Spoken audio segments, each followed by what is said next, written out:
Hello বন্ধুরা, আজকে আপনাদের দেখাবো যে বেগুন গাছের কচি পাতা কেন মারা যায়।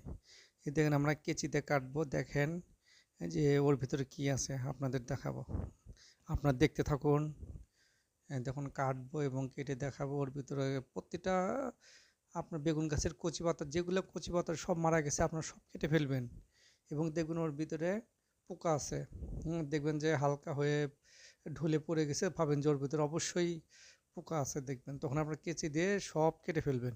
দেখেন কচি পাতাগুলো, দেখেন কেমন করে ঢুলে পড়ে গেছে। দেখেন এই যে ঢুলে পড়ে গেছে, দেখেন ভাববেন যে ওর ভিতরে অবশ্যই পোকা আছে। ঢুলে পড়ে যাওয়া মানে কি ওর ভিতরে পোকা থাকবে অবশ্যই।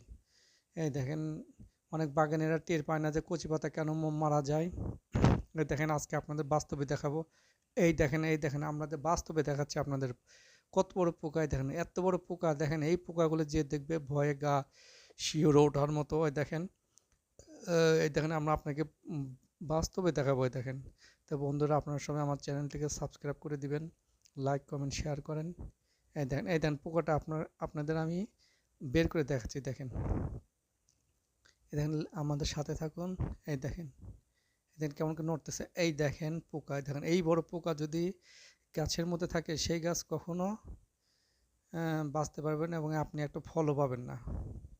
আপনার যতই ফল হবে সব খেয়ে ফেলবে। কচি পাতার সাথেই আপনার বেগুনের ফুল হয়। এই দেখেন কত বড় পোকা, দেখেন। তো যাই হোক বন্ধুরা, আপনারা আমার সাথে থাকার জন্য ধন্যবাদ। সবাই আমার জন্য দোয়া করবেন।